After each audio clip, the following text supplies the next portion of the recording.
Well, the thing about PojArts is, you know, before I started actually getting into these shows and you know, doing my art, I took a couple of classes here, and it was really nice because there was people here to help me, you know, pursue what I wanted to do, and also they did the photography for me and just opened some doors for me.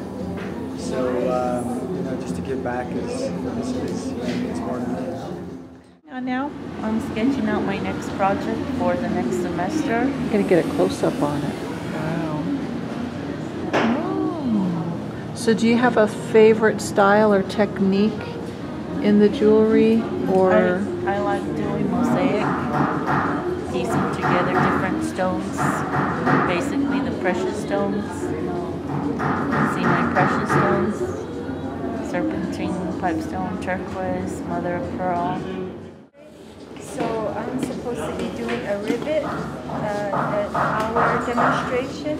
So this is going to be my rivet right here. I'm going to get it ready for this weekend. I'm going to put two, let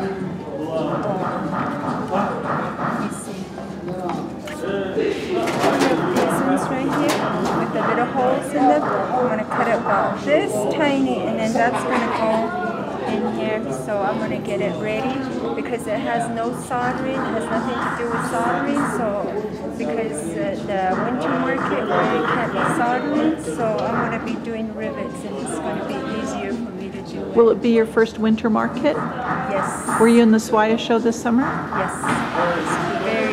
I'm very excited, so I'm ready.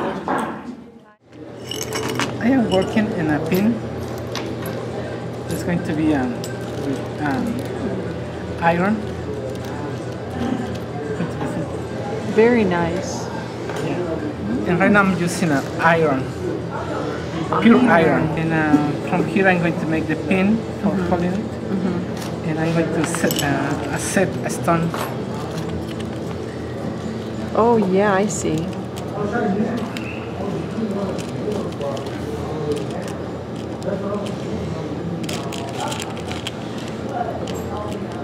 This is the stone that I'm going to set up there. Oh, what kind of a stone is that? It's a very unusual color. It's tourmaline. Oh, tourmaline. She's going to solder her bezel to a plate. So we use a tripod because the plate's larger than the bezel. So you want to be able to heat the larger area, which is the bottom. So that way the solder will flow quicker. And what I have my students look for is the change in color of flux. You know, because when the flux goes on, we use this blue flux here. And then once you apply the heat to it, and then the water evaporates from the flux, so it turns white to like a white paste. And from there it'll turn brown. And as soon as that brown starts clearing up, then your solder's ready to flow. This is a Coca-Cola. Oh wow, that's the flute player. Yeah. Is it going to be a pendant or a pin? Oh my goodness, like a sculpture. Yeah. Wow, it's huge. And I have this for his arms and stuff. This didn't come out. I wanted it a perfect square, but I calculated, my calculations were off. And, I should have made a bigger disc to get the size I wanted. That's my little baby bracelet that I made all ago. Wow, it looks really shiny. The bezel on. So I'm trying to get all the cleaning part so I can start the next process, and I start to clean the inside to where there's no what you call fire scale. So I'm going to go ahead and do that now. This metal right here is called Herculoi. It's a bronze metal. And then this, of course, is silver. So this is the main pendant, and this is my own clasp. This is all tufa casted, and they're all hand stamped. So much detail. And it's a deep stamping. And your own clasp. And I made my own stamps. Oh wow. So they're designed by me, made by me. This one stamp right here It's so amazing. Makes this type of flower. It also makes a butterfly. I don't have my bracelet. You'll have to see my bracelet in the show, but I made a bracelet that has this stamp can do like a flower.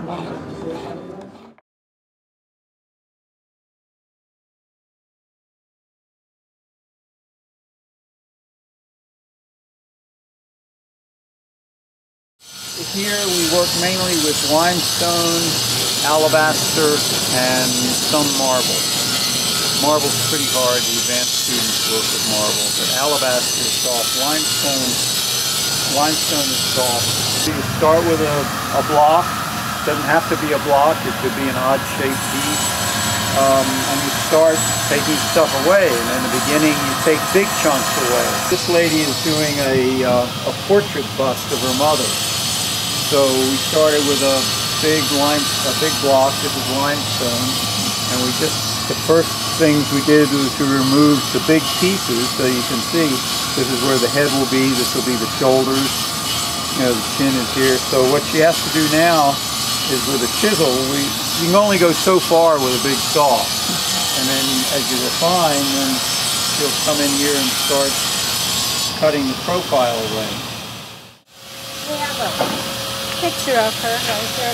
Oh, that's what that is. Yes, and we copied her on this side and on this other side also. You can see how we've done the template here. And there's the outline, the profile. I'm sorry, the profile. And we're using a particular technique that for doing portraits. If you're just going to carve a face, you don't need to do this. But if you're going to carve a portrait and try and get something that really looks like the person, then you really need to capture the profile. And once you capture the profile, then everything else falls in place. Because you know you have the nose in the right place, you know you have the eye sockets and the brow line and the chin. Is everything in the right place if you start with a profile. I have taken a couple of semesters with Dale. I'm learning how to work with stone. I come from a family of potters.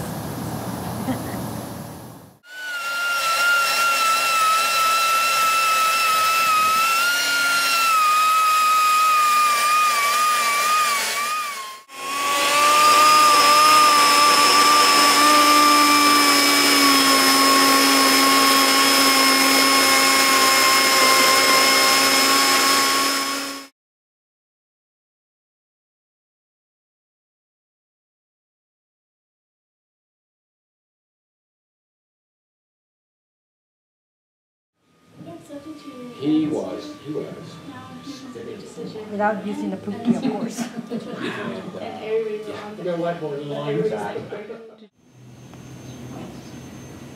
Oh, Love that. Oh, you're right. I love the pink color. Call it magnesium. Yeah. Is it that color? Look at that. It's kind of brown.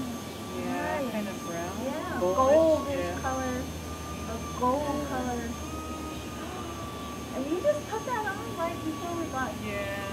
done. I just went over it, just did it last night. So yeah, that was your second coat? Yeah, so I just put magnesium. No, this one is still wet. You can see how it's dark here. This one's been fired. It got fired today. Isn't that sweet? I think I saw them pull that one out. Yeah, it's just a little baby pot But it's so pretty and shiny. for, you know, I don't know, whatever. Yeah. You know, like I always tell my students, I like to teach them the way I would like to have them taught. You know, somebody to be there to guide me.